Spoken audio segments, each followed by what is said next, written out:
Olá, amigos, olá, amigas. Estamos iniciando a atividade desta terça-feira, dia 3 de março de 2026. 2026, 3 de março, uma terça-feira. Aliás, uma terça-feira muito gostosa, né? Para quem não gosta de muito frio nem muito calor, a temperatura está em torno de 26, 27 graus, está caindo um pouco mais, mas de qualquer maneira estamos já chegando, já estamos em março, mas chegando àquela situação do clima que começa a haver uma mudança gradativa do ponto de vista da temperatura, cada vez caindo um pouco mais.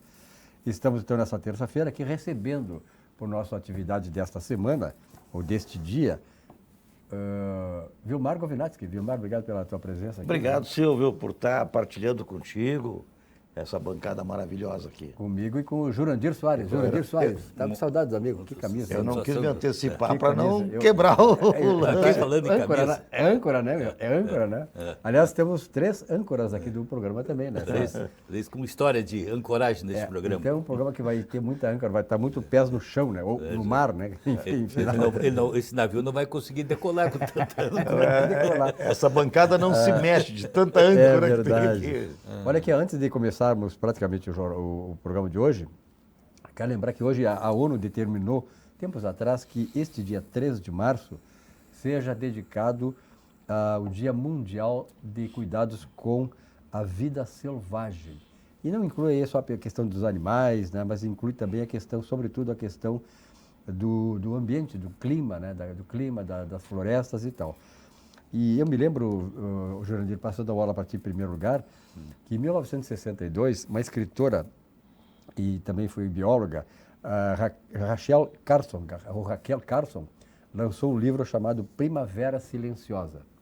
Esse livro eu li há muito tempo atrás e ele foi assim, um diferencial, porque ali ela partiu da questão do uso de agrotóxicos das lavouras, ela partiu para uma coisa mais abrangente, ou seja, de cuidarmos melhor das florestas também, né? Não só usando o agrotóxico para que os alimentos pudessem dar-se mais produtividade, maior produção, mas também que se cuidasse a floresta. E foi um ponto de inflexão do ponto de vista dos cuidados que nós temos hoje com o clima, com as nossas florestas. E é uma coisa que eu acho que evoluiu muito, né, Jurandir? Sim, sem dúvida nenhuma, né? Porque essa conscientização a respeito da ecologia, uma coisa que avançou, coisa que não se tinha há algum tempo atrás, né?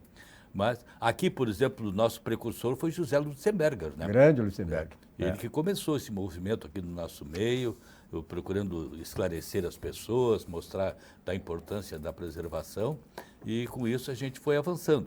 O problema é que avançamos até um pouco demais, e veio junto os ecochatos, que também começaram a colocar empecilho demais, né, em muitas coisas, e às vezes atrapalham o desenvolvimento. Então, o fundamental nisso é o equilíbrio. Aliás, como em todas as coisas, né? Qualquer atividade, o fundamental é o equilíbrio. Nem tanto para lá, nem tanto para cá. Mas essa preservação, essa conscientização aí, isso aí, sem dúvida nenhuma, foi uma grande conquista da humanidade. Na verdade, despertou uma consciência em relação ao cuidado planetária, né? Uma planetária que todos os países do mundo, praticamente, sobretudo nós, em desenvolvimento, sobretudo explorando áreas ainda inexploradas, que passamos a ter um pouco mais de cuidado. Eu frequentei, Jurandir, na década de 70, muito a Amazônia. Trabalhava no Jornal do Rio e fazia também, não só a região sul, mas a região norte e nordeste. E aquilo me deu uma experiência do ponto de vista de ir lá no interior do Amazonas, lá aqui no norte, bem no norte, do sul do Pará, tem uma cidade ali, não me lembro o nome aqui agora, que é o Altamira. Em Altamira era o foco principal ali do desenvolvimento da Amazônia, através do sistema cooperativista do Rio Grande do Sul, liderados pela Cotrijuí naquele tempo. Então, ali o Rio Grande do Sul começou a expandir também, os agricultores daqui, que chamavam que havia um esgotamento agrícola do estado, foram todos para lá. E olha, se fez tanto projeto, a Amazônia se desenvolveu graças à atuação das cooperativas do Rio Grande do Sul. Então, eu convivo muito com essa questão da Amazônia lá. E realmente, eu me lembro que o Gilmar, que naquele tempo ainda o pessoal devastava, assim, sem critério nenhum. Aí chegou o pessoal do INCRA e tal, eu acompanhei isso, e começaram a determinar regras, né, de comportamento a partir dessas questões. Importante isso, né, Gilmar? Nós tivemos uma evolução muito grande nesta área da ecologia. Nós tivemos realmente um avanço significativo. Eu lembro, né, meus primórdios lá da infância, lá no interior de Camacô, meu pai plantava bastante arroz. E a questão dos agrotóxicos, que não era, começaram lá na década de 60, os fertilizantes, os adubos, também a parte de agrotóxicos para eliminar a lagarta no arroz, para eliminar os insos, aquela coisa toda, né? Só que aquilo ali envenenava as águas. Tá? E ao envenenar as águas, obviamente a fauna sofria uma barbaridade. Tanto é verdade que naquela época, eu estou falando lá da década de 60, deve te lembrar também disso, né? Sim, claro, Silvio? me lembro, sim. O Jurandir, tu é aqui de... Sou de Taquara. Taquara, claro, Taquara também. E o que acontecia? A gente via muito, assim, bando de aves migrando de um lugar para outro. É verdade, E tinha uma ave que não existe mais, ninguém mais conhece, que era chamada colhereira. Era toda cor-de-rosa, tá? E ela tinha o bico... As árvores também são cor-de-rosa. Viu? Naquela época, né? E ela tinha o bico... Não só o Flamingo é cor-de-rosa, então... E ela tinha o bico em forma de concha e voavam os bandos. Então era muito bonito ver o bando desta ave voando. E esta ave sumiu. E ela vivia justamente se alimentando, né, de pequenos lambaris e sapos, era o produto ali da alimentação dela. Pois bem, isso tudo foi para o espaço. Agora, o que acontece, né? Hoje nós temos realmente, o Jurandir bem lembrou, nós temos realmente uma tendência muito forte para o extremo, que também deve ser cuidado, né? Porque, sim, um exemplo disso, a dificuldade que o nosso produtor agrícola tem para obter licença para fazer um açude na sua área. Exatamente. Um açude para irrigar a sua lavoura. É uma dificuldade enorme para isso aí. O que trava um pouco. Mas, enfim, eu acredito que realmente assim, a gente deu um passo muito grande. Eu sempre lembro, quando eu falo na questão da ecologia, que a ecologia foi para as escolas, veio para os meios de comunicação, entrou dentro das famílias, todo mundo realmente abraçou a ecologia, né? E eu faço uma lembrança, eu gostaria que também esse mesmo tipo de sentimento, de procedimento, de ação, também fosse para o trânsito, né? Vou saindo um pouquinho, só para dizer que a questão comportamental. A comportamental, exatamente, senhor, questão comportamental. Agora, tu me lembras, fez-me lembrar, João, no dia da minha época de guri, lá em Uruguaiana também, porque era tão bonito assim, chegava perto do fim da tarde, sobretudo nessa época do ano, e meu pai dizia assim, vamos lá para a varanda para ver agora a passagem das aves. Então passavam umas para cá, outras para lá, então meu pai sabia, aquilo lá, as aves tais, elas estão fazendo assim, estão voando dessa maneira, eles entendiam até a maneira, como é que voava, para onde ia, para onde ia, e a formação delas, conforme a formação, vai dar chuva, vai dar isso, e era batata, eles acertavam, quer dizer, então havia, né, Vilmar, havia uma relação nossa de conhecimento das reações da natureza, que antecipava muitas coisas. Isso acontece ainda, mas claro, hoje quem é que tem preocupação com isso, né? Quem é que pode, por exemplo, ver o céu no começo da noite, ou ver as estrelas? A gente saía só para ver as estrelas. Contava lá Cruzeiro do Sul, aquilo lá, né? Quem é que vê isso? Qual é a criança que tem? Então foram épocas. Começa né, a gente nem ver, porque é tanta luz que tem aqui que tu é não verdade. vê. Não vê mesmo. Tem gente que não vê o céu há muito tempo, não consegue ver. Bom, olha aqui, o Atividade tem uma característica que é desde seu começo lá, há mais de 30 anos, falar sobre esporte. Nós temos aí agora, né, no domingo que vem, eu acho que esse é o grande assunto, né, da semana, a realização do segundo Grenal, que vai decidir quem será o campeão gaúcho de 2026. Vilmar Govinati, apesar dos 3-0 do Grêmio, como colorado, estás esperançoso? Sempre otimista, claro. Por que não? Para quem ganhou do Barcelona, para quem ganhou do Barcelona... Com o Ronaldinho. Com o Ronaldinho Gaúcho, com o Puyol, com todo aquele elenco que era assim...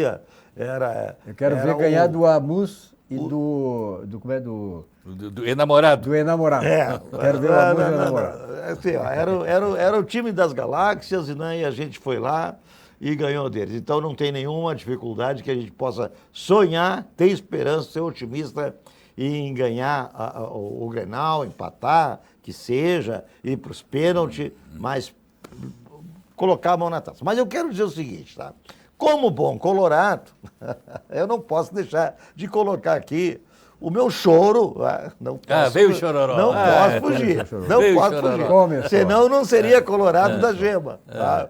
Daquele cotovelaço que o Arthur, né, deu no Borré. Aliás, de acordo com as notícias que estão por aí, foi o Borré que foi de encontro ao cotovelo, uma cabeçada o cotovelo total, do Arthur. Tá? E de acordo com o Daniel, parece que é o do VAR. Daniel né? Binzeli. De acordo com o Daniel, né? Aí é outra história, né? Que tem que ser investigada por que daquela manifestação do VAR. Tá? Então, como bom colorado, fica aqui o meu protesto e fica aqui realmente, né, o meu choro, né, por uma injustiça que foi cometida em campo quando o Arthur deveria ter sido expulso por aquela jogada. Nossa Senhora. Barbaridade. Ainda bem que Rua! Cartão vermelho! E aí, Jurandir? O choro é livre, o choro faz parte, né? Da graça a Deus que levaram só 3-0 ali, viu? O Grêmio tirou o pé do acelerador, né? O Grêmio também segurou, né? Mas o jogo agora de domingo, claro, o Grêmio vai com uma vantagem enorme. 3-0 é uma grande vantagem, tem que administrar. Mas não significa que esteja resolvido, muito antes, pelo contrário. E eu lembro um jogo recente, agora, no final do ano passado, do Grêmio, que eram os juniores contra o Atlético Mineiro, decisão do Campeonato Brasileiro. O Grêmio ganhou aqui de 4-1, depois foi para lá, perdeu de 3-0 e o jogo foi para os pênaltis e o Atlético ganhou nos pênaltis. Até porque, num caso desses, o clube que consegue reverter um resultado vai com muito mais moral para os pênaltis, inquestionavelmente.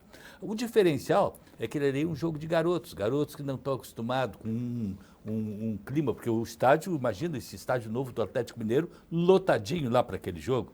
Então, isso influi muito, né? Tanto é que a torcida, os garotos do Grêmio acabaram sentindo essa pressão lá e com isso acabaram perdendo o jogo 3-0, perderam nos pênaltis também. Agora, no caso dos profissionais, são jogadores maduros, são jogadores experientes e tal. Agora, de qualquer maneira, tem um aspecto, Silvio, Vilmar. No caso do Grêmio, ele não pode levar gol no início do jogo. Que aí desestabiliza. Se o Inter fizer um gol no início do jogo, ele se entusiasma. Que o Inter vai procurar fazer. Se entusiasma e a torcida vai dar o apoio que é preciso. Então, por isso que eu digo que o jogo 3-0 é um bom placar, inquestionavelmente é. Mas está resolvido? Não, longe de estar resolvido. Muito bem, vamos falar um pouquinho de sucos Petri. Aliás, sucos Petri que desfila aqui na nossa bancada, né? E que é a preferência pelo suco de Petri laranja.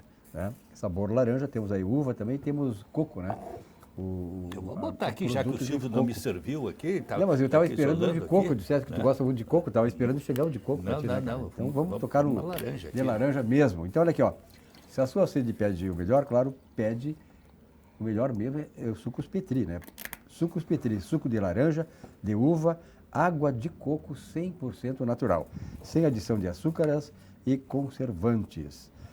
E o nosso Banco do Estado do Rio Grande do Sul. Já ouviu falar a expressão quem converte não se diverte? Ou o IOF me quebrou? Pois é, né? Isso acontece no Brasil. Na Banri Global Account, a gente simplifica a taxa única, você fica com mais saldo na sua conversão da cotação comercial. São 5 moedas para você converter: dólar, euro, libra, dólar canadense e dólar australiano. O Vilmar estava me contando agora, mostrando os dólares australianos que ele tem, canadense, tá? Andou viajando por aí. O canadense eu uso muito o dólar canadense. Viu só? São dois, né? São dois, né? Tem o filho lá que mora lá. São dois aqui, né? Bom, e a conta é sem tarifa de manutenção, que é importante no Banrisul. Use em viagens, compras internacionais e free shops. E controle tudo no app Banri Global Account. Simule, converta, acompanhe, porque é prático, transparente e vai direto ao ponto. Confira e converta. Abra a sua conta agora no app Banrisul, multimoedas de verdade para o seu dia a dia global. Acompanhe aí. Rico baixou, brilhou. Rico baixou, bombou. Rico baixou, facilitou. O app atualizou. O Banri arrasou. Clicou, baixou, facilitou. O app Banrisul tá mais moderno e mais fácil de usar. E tu pode acompanhar a tua vida financeira num só lugar. Baixa o app Banrisul e abre tua conta. Banrisul. Muito bem, olha aqui um novo empreendimento da Algair Incorporações. Chama-se o Vila Portal. Aliás, passei lá hoje de manhã, estive lá no bairro Tristeza, né? E esse é um condomínio exclusivo no coração da Zona Sul. 18 casas, assista a mensagem do grupo Algair. E realmente, olha aqui, ó, é um empreendimento que vale a pena, pelo menos, você ir lá e conhecer pessoalmente. Acompanhe aí.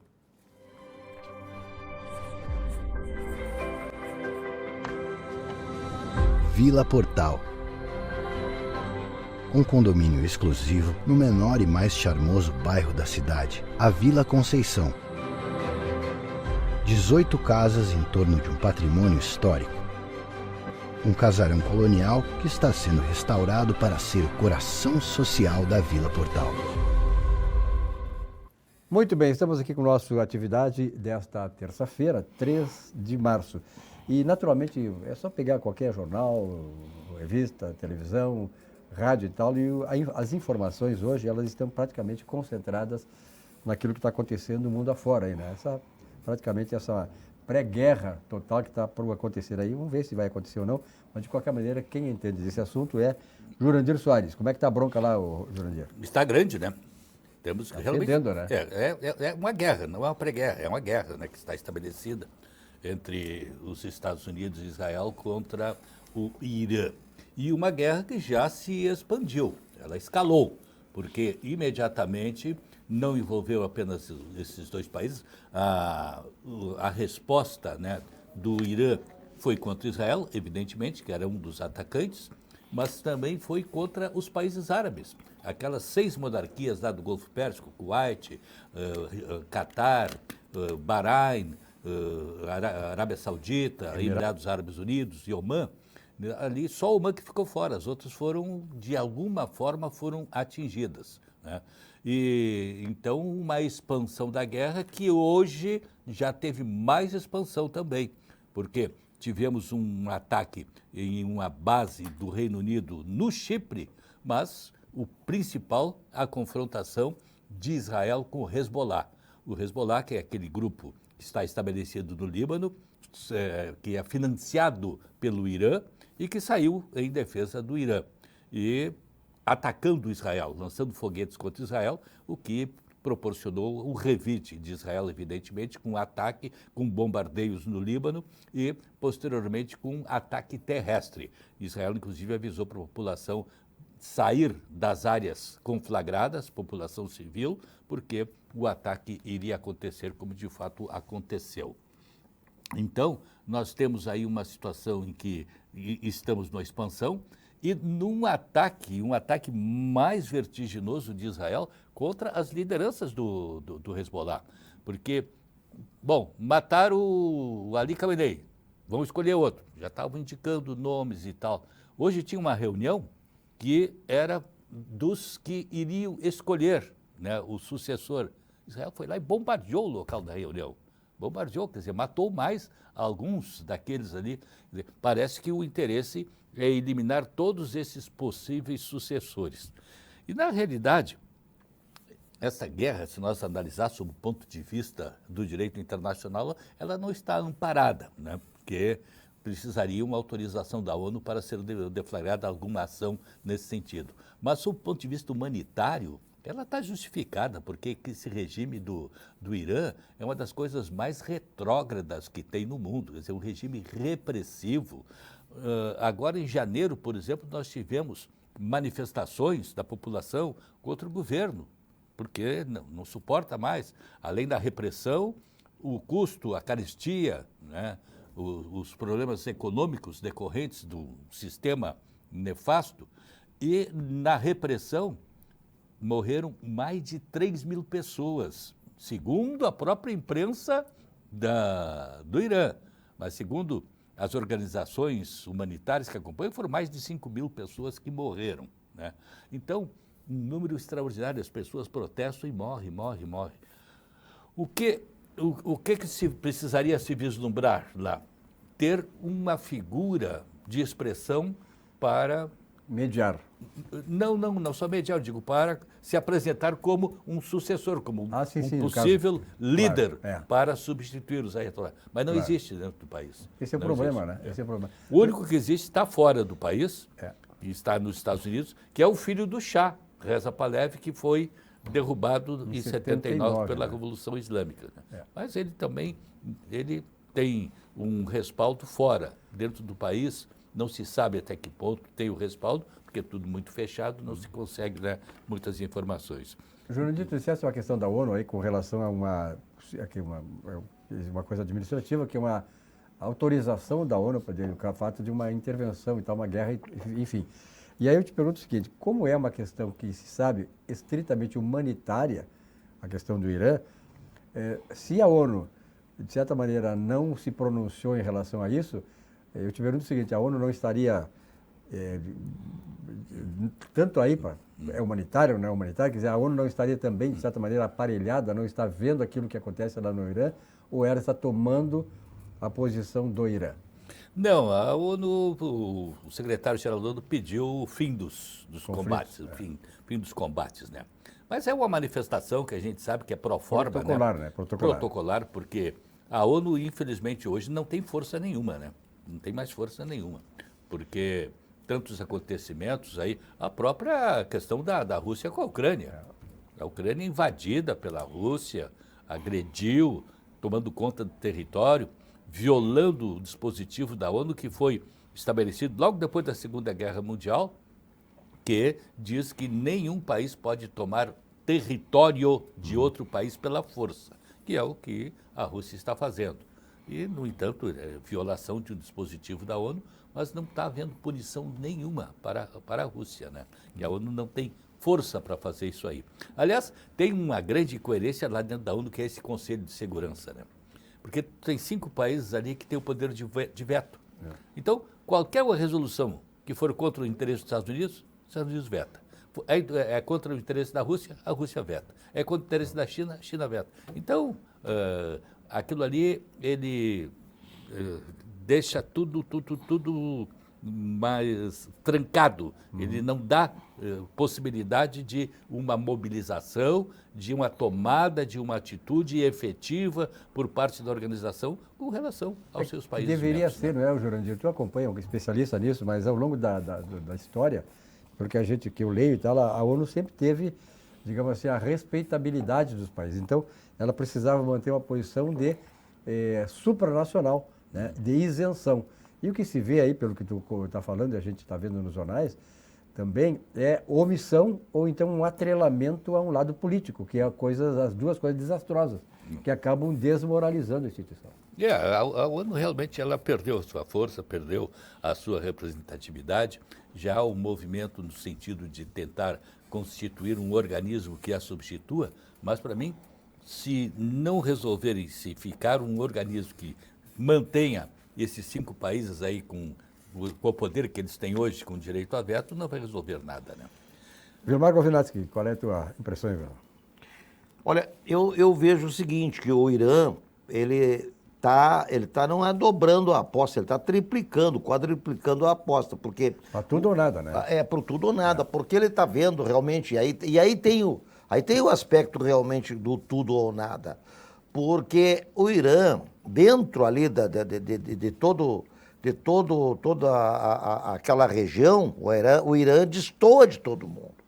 Ele conseguiu a antipatia dos árabes, do mundo árabe, conseguiu a antipatia de todo mundo, não pela antipatia em si, mas pelo medo, porque a atrocidade com que o povo iraniano é governado pelos xiitas, desde o tempo de Khomeini, e agora com este que Khamenei, que foi morto pelos Estados Unidos, por Israel, é uma coisa que nós não temos como aceitar, não temos nem como imaginar uma mulher ser espancada porque mostrou o cabelo, né? ou uma menina, uma moça... Levada à morte. Levada à morte. Levada à morte. Não, é pior do que isso. Não pode matar virgem. Então manda lá um camarada, não é?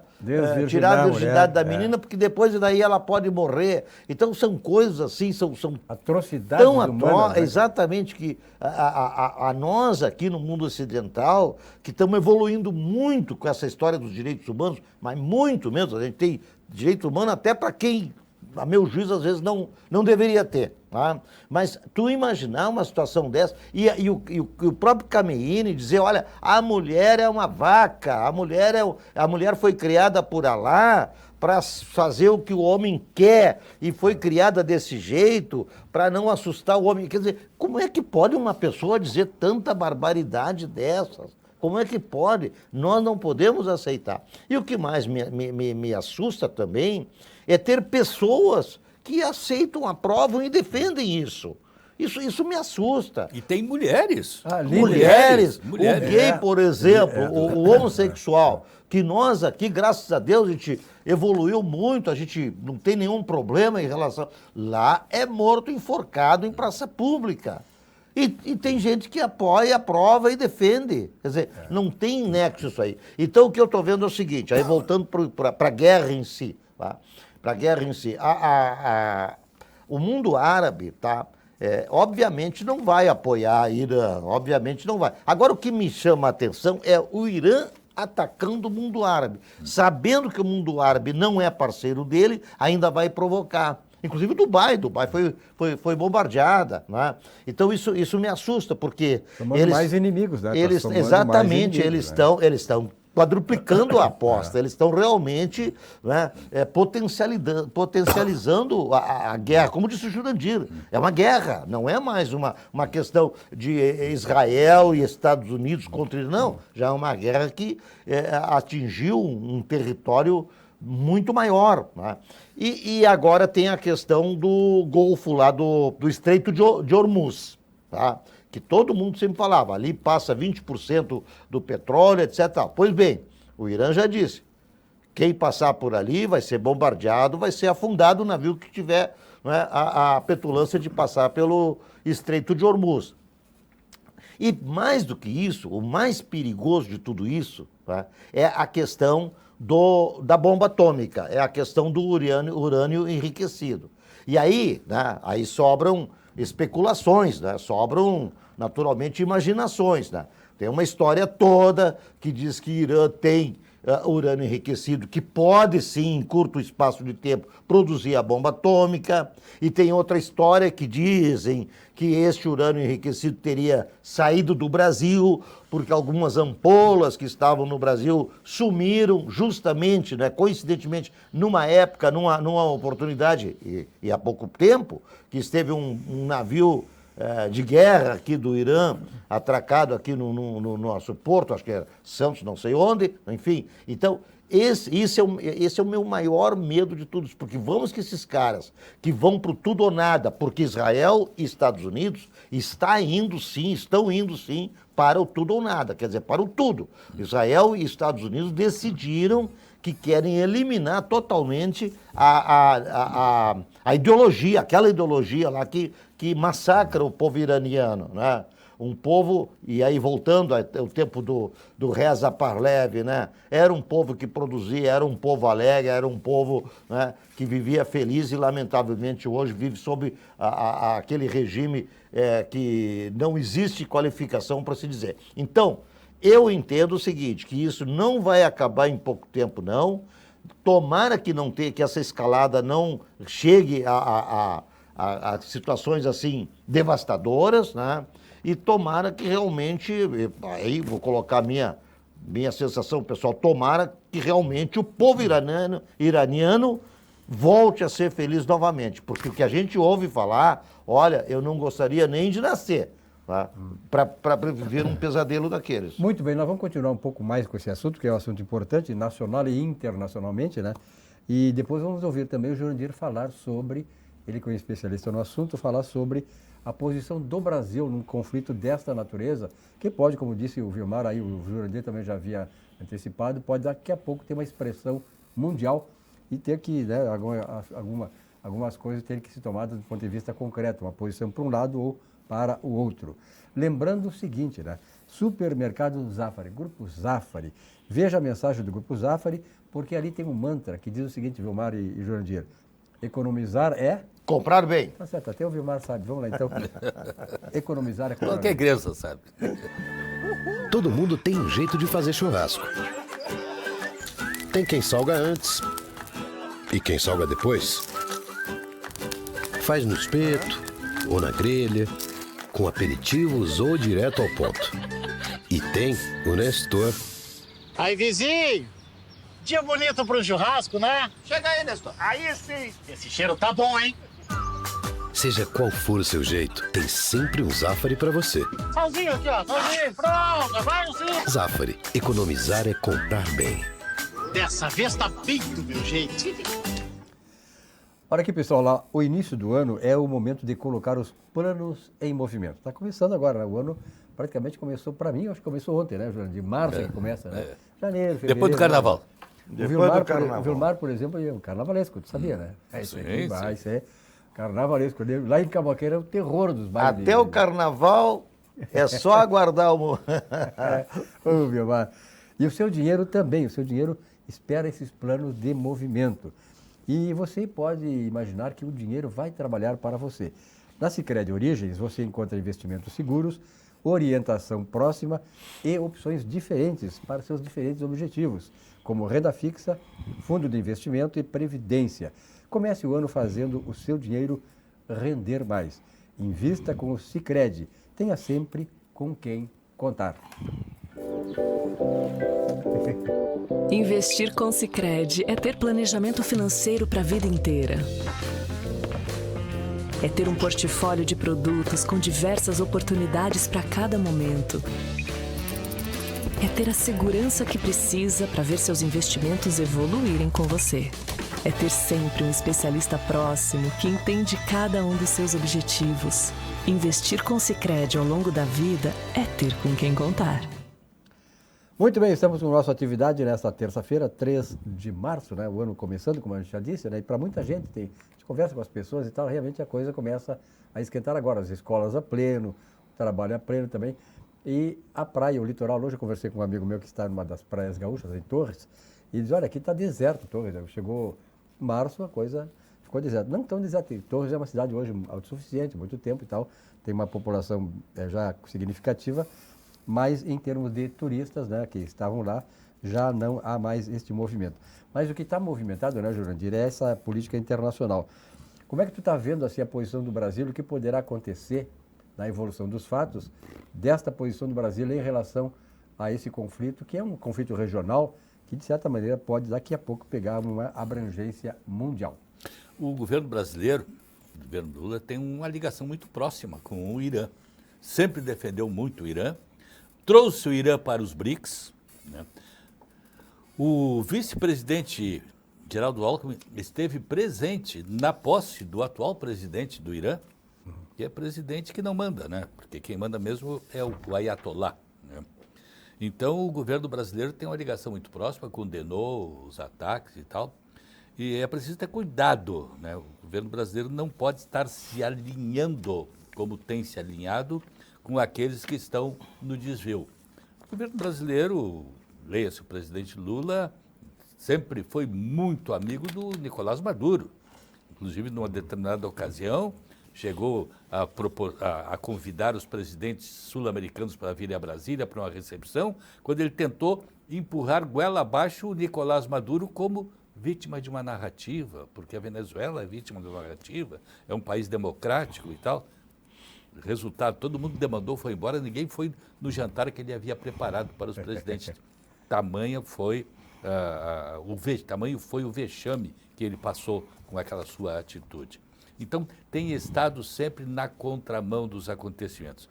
Que, como a gente disse, a ação dos Estados Unidos e Israel contraria o direito internacional, tal, não foi autorizado pela ONU, é uma verdade. Agora, que esse sistema vigente lá no Irã, altamente repressivo, tal, tem que ser desmantelado? Tem, né? Tem. deixar esse sistema pegar e construir uma bomba atômica, imagina que isso possa representar aí para toda a vizinhança, né? Basta ver assim, ó, como o Silvio disse, os países árabes não têm nada a ver com os acontecimentos, né, de Irã e Israel e Estados Unidos. No entanto, estão sendo envolvidos pela guerra. Por quê? Porque o Irã diz que ataca bases americanas na região. E essas bases americanas estão lá, dentro do Catar, dentro da Arábia Saudita, dentro dos Emirados Árabes e por aí afora, né? Mas, consequentemente, eles estão atacando aquele país, né? Enfim, então o que a gente vê é justamente isso. O governo brasileiro deveria, né, ter mais cuidado com os seus posicionamentos. Mas isso se deve fundamentalmente, Silvio, a uma figura, o senhor Celso Amorim, né, que é o chanceler de fato do Brasil, que, aliás, é uma coisa ridícula, né, o papel que se presta esse Mauro Vieira, que é o chanceler de nome, mas quem dá a letra, quem faz as coisas tudo é o Celso Amorim. Quer dizer, um homem da experiência dele, com a idade dele, se prestar a um papel dessa natureza é ridículo. Bom, mas enfim, resta assim a gente falar um pouco a respeito do Estreito de Hormuz, né? Porque isso ali é um ponto estratégico que está bloqueado atualmente. Por ali sai de 20% a 30% do petróleo que abastece o Ocidente, não está saindo porque tem esse bloqueio. O Trump anunciou agora há pouco que disse que pode botar a Marinha dos Estados Unidos a proteger os navios, os cargueiros, para sair dali, né? É uma coisa arriscada, né? Porque aí começa. Vai estar dando uma proteção, mas os caras lançam uma bomba lá, cai... É uma cilada aquilo ali, porque é uma emboscada. Cai em cima do petroleiro, afunda o petroleiro, né? Agora, com relação à nossa dependência do petróleo, pelo que diz, nós não temos dependência do petróleo que vem de lá. Não temos, que é muito bom. O que nós dependemos que vem de lá são os fertilizantes.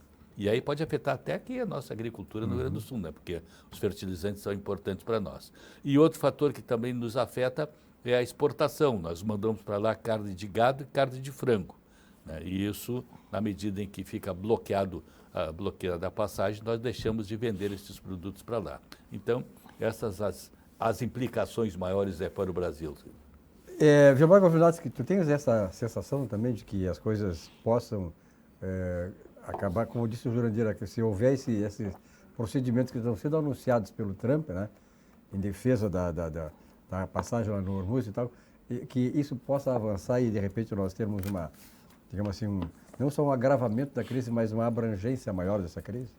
O nosso maior prejuízo que vamos ter é econômico. Não haverá, obviamente, ataques bélicos, coisa do gênero assim. Mas o prejuízo econômico que nós vamos ter vai ser muito grande, tá? Por conta do alinhamento do Lula e seu governo com o Irã, tá? Esse prejuízo vai ser grande e vai ser irreversível, porque os bloqueios, os tarifaços, etc. As relações. Eles virão. Né? Então o mundo, na verdade, o mundo já está dividido em duas zonas aí, né, de um lado e de outro. Aí é questão de opção. Quem souber ficar do lado certo vai ser favorecido. Quem não souber ficar do lado certo, ficar do lado errado, e o lado errado, que poderá ser o lado derrotado, tá, vai sofrer sanções. E nós vamos sofrer sanções, porque nós já estamos marcados na paleta, não tem como retroceder. Tudo que está sendo dito a tempo é sempre dito de uma forma, já que nós estamos do lado lá do Irã, sei lá de que mais, etc. Quer dizer, como o Jurandir falou, nós estamos protegendo ali, afagando, trocando figurinha com quem? Com o mundo ditador, não é com o mundo democrático, lamentavelmente. A própria Europa se deu conta disso, o Macron se deu conta disso e já faz algum tempo e declarou publicamente, olha aqui, ó, eu vou para o lado de cá, eu não vou para o lado de lá. E isso aí para nós vai ser um grande prejuízo. E veja bem, e aí nós tocamos numa parte que é fundamental. Quem é que está movimentando a economia hoje no Brasil? Aliás, não só hoje, quem é que salvou, inclusive, a economia do Brasil da pandemia, né? É o agronegócio. E o agronegócio vai sofrer barbaramente em função dos insumos de aquisição e em função dos produtos para venda. Então, é um prejuízo retumbante, é um prejuízo que eu considero irreversível, porque tu não reconquista, principalmente se desmobilizar, desmontar a indústria do agronegócio. Quer dizer, até retomar não é fácil, não. Então, lamentavelmente, é o que eu vejo de maior risco para o Brasil. E é um grande risco, é um risco irreversível. Do ponto de vista bélico, do ponto de vista, enfim, né, de coisa, eu realmente não vejo o maior problema. A não ser que as coisas entortem de tal forma, né, que haja algum tipo de sei lá, de ação, algum tipo de coisa.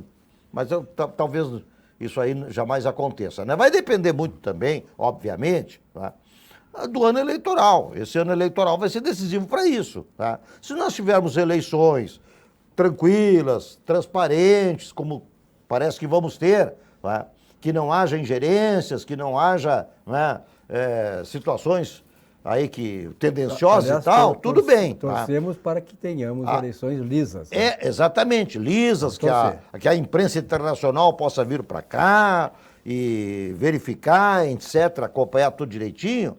Beleza, não tem problema nenhum. Tá? Ganha quem ganhar. Tá? Agora, se nós tivermos qualquer tipo de... Aí pode tornar o caldo de uma forma bem complicada. Muito complicado. Aliás, vamos falar um pouquinho de Olina. Olínia Essência de Vida. É um auxiliar digestivo indicado em casos de má digestão causada por excessos alimentares, Gilmar. Tu está te cuidando, né? Eu sei que tu está mudando os procedimentos e tal. Eu tô, mas a Olina é a salvação. É a salvação, né? Então aqui, a Olina do Laboratório VESP, né? Há mais de 100 anos. Laboratório VESP, que é aqui de Canoas, né? Que é uma honra para nós aí termos o Laboratório VESP com esse produto que é um produto mais de 100 anos, né? Consagrado nacional e internacionalmente. Muito bem, vou falar da TAP Transportes Aéreos Portugueses, os encantos e a gastronomia das terras portuguesas. De Porto Alegre a Lisboa, em menos de 11 horas de voo, saindo do aeroporto Salgado Filho. Tarifas civilizadas e, claro, aquele atendimento luso a bordo, que é um atendimento de qualidade que só a TAP Linhas Aéreas possui. Muito bem. Quando é que tu volta para Portugal, Gilmar? Tem alguma viagem programada? Pois olha, deixa eu juntar um dinheirinho aí, né? Agora o dólar subindo do jeito que está, não sei não. Só o Jurandir pode dessa aí, só o Jurandir que anda passeando por aí. Aí é outro nível, né? Outro nível. Se assim, senso que buforia. Olha aqui, vamos falar do Di Paolo aqui, que na verdade existem marcas que servem refeições. E existem marcas que constroem experiências. Inspirado na tradição da colonização italiana na Serra Gaúcha, o Di Paolo transformou hospitalidade, excelência e autenticidade em referência nacional.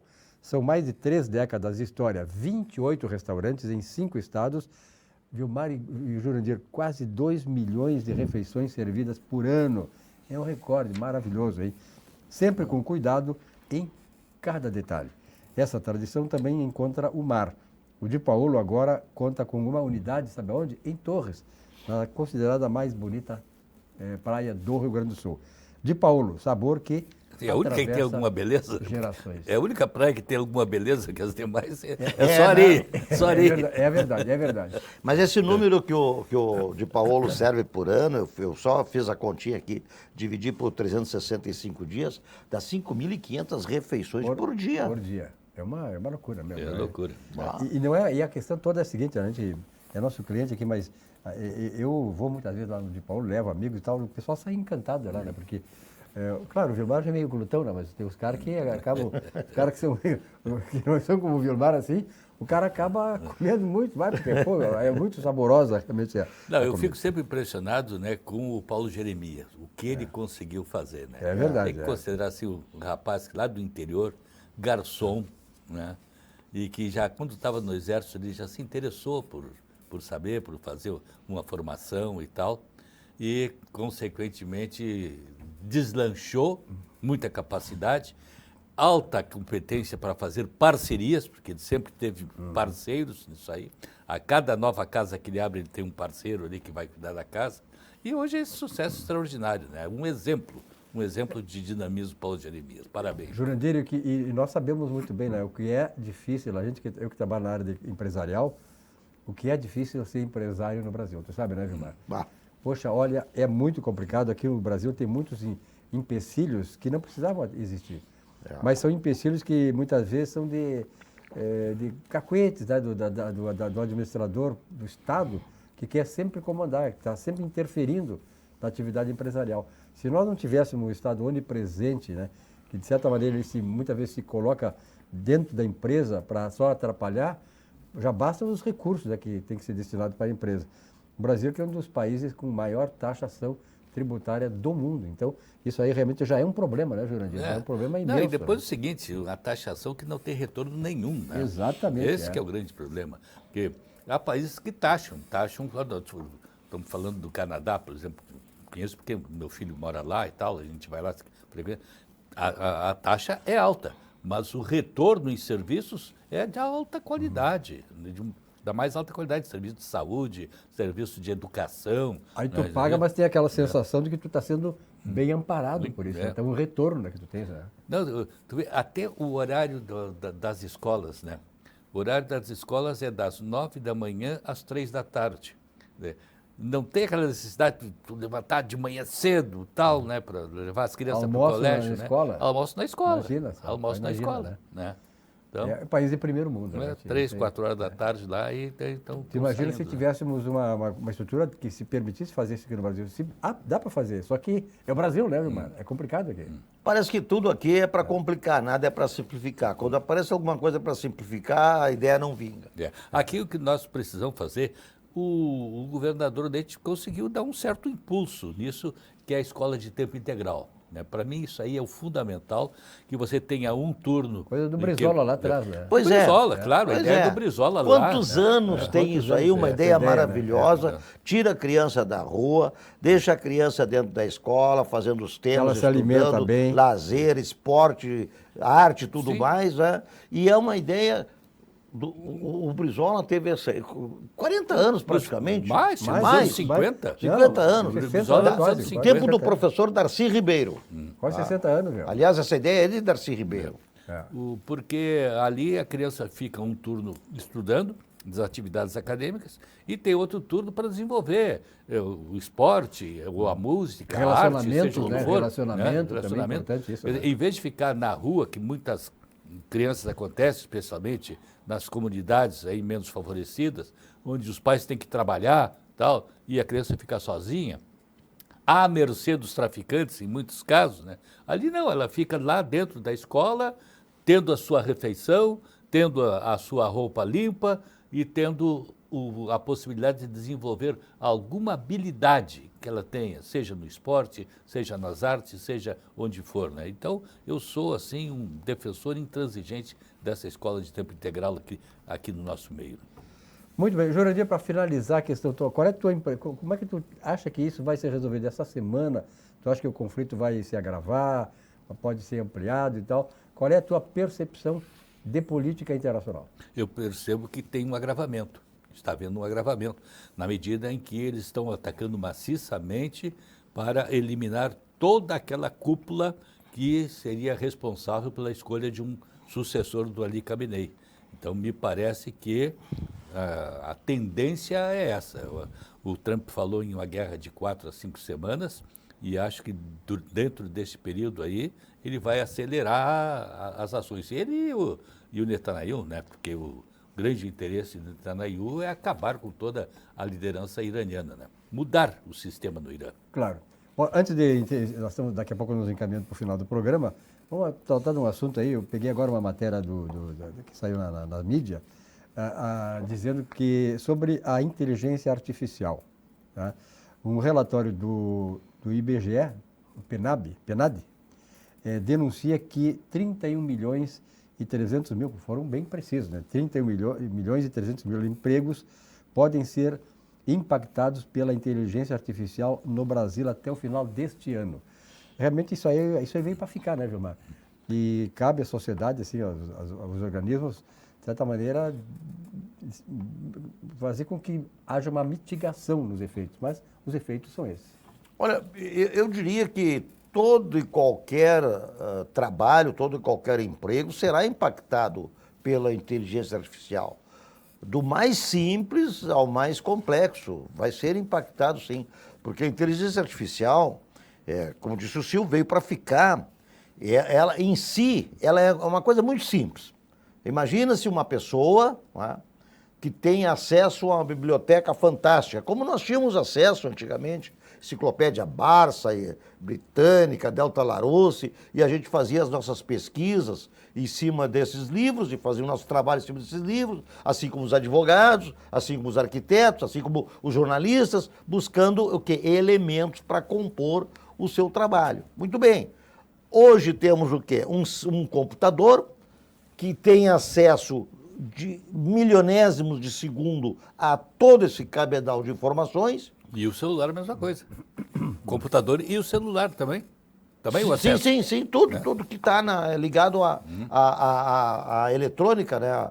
A computação, enfim, né? O que acontece, né? Simplesmente deu um impulso, quer dizer, tira do homem o que o homem poderia fazer, fazia em 2 dias, 10 dias, 1 mês, e faz em alguns segundos. Ora, uma cozinheira, tá?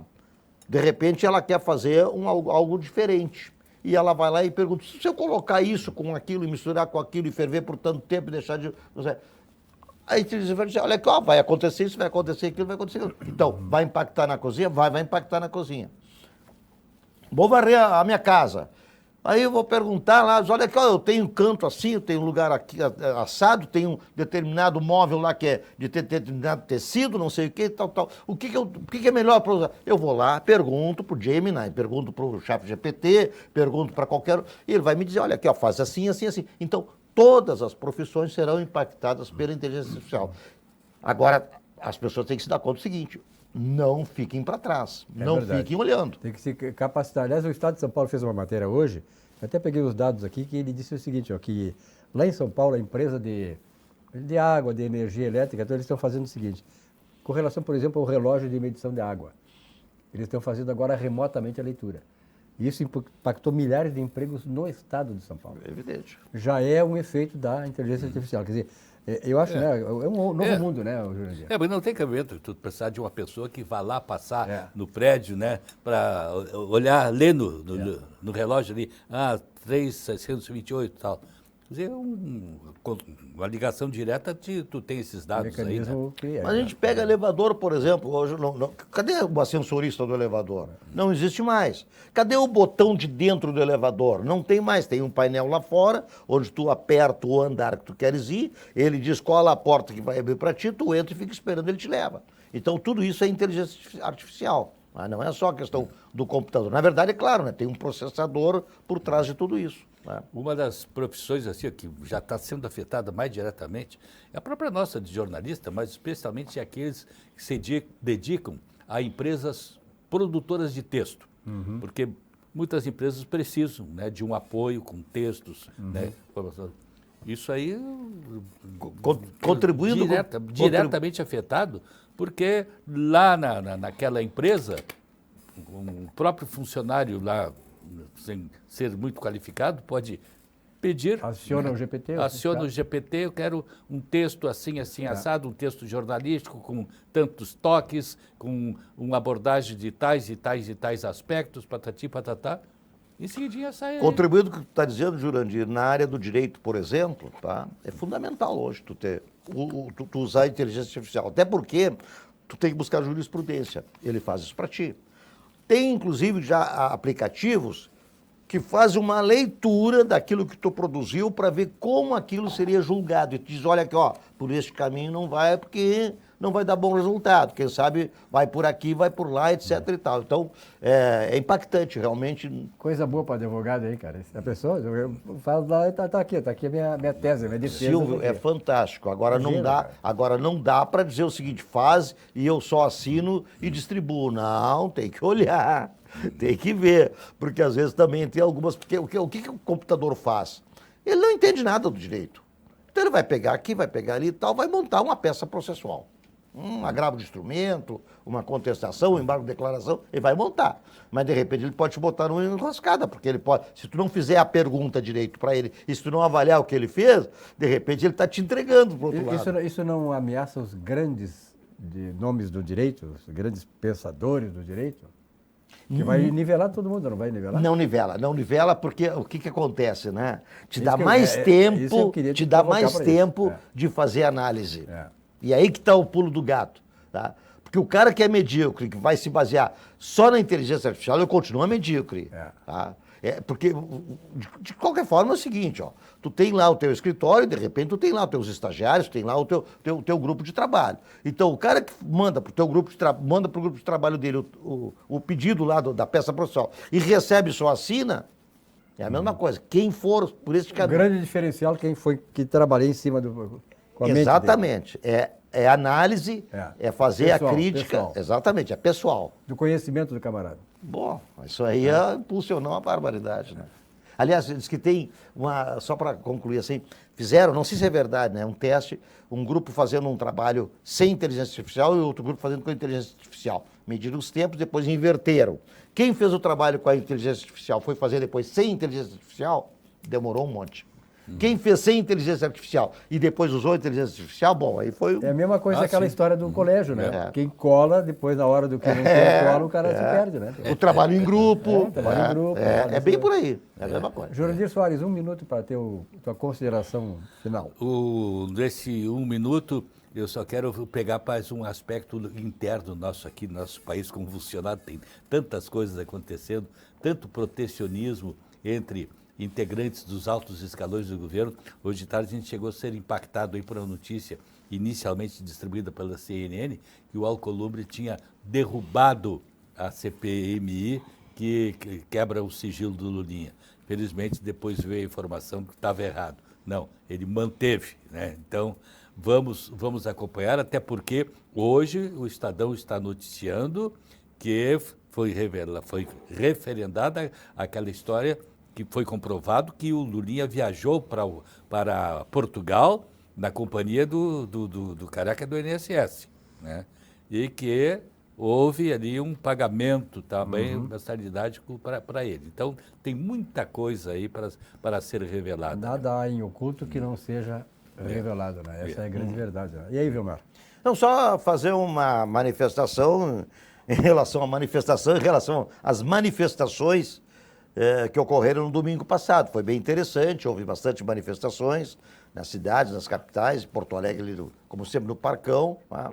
Acho que é um ponto positivo, sim, que colocar o povo na rua para fazer o seu grito aí de protesto, né, contra essas situações todas que nós estamos vendo. Para encerrar, tem um mantra que diz assim, ó, não há diamante sem não há pressão. Então tem que ter pressão para podermos ter o diamante. Vilmar Govinatsky, obrigado pela tua presença aqui. Um bom final de noite aí, um bom sono, né? Obrigado. Uma boa janta, né? Que eu sei que tu vai fazer aquela, tá tranquilo. Jurandir, obrigado pela tua presença. Aliás, a minha cunhada, quando soube que tu vinha no programa hoje, a Valcenir, tua fã, agora está assistindo o programa, o Jurandir. Está assistindo? Então, um beijo grande para ela, que coisa boa. E amanhã na rádio vou te mandar um beijo lá também no programa lá, que nos acompanha lá. Um abraço, Jurandir, obrigado, Gilmar, também a você, telespectador, rádio ouvinte, enfim. Muito obrigado, você que tem todas as mídias para nos assistir. Tenham todos uma boa noite e um novo programa amanhã. Até lá.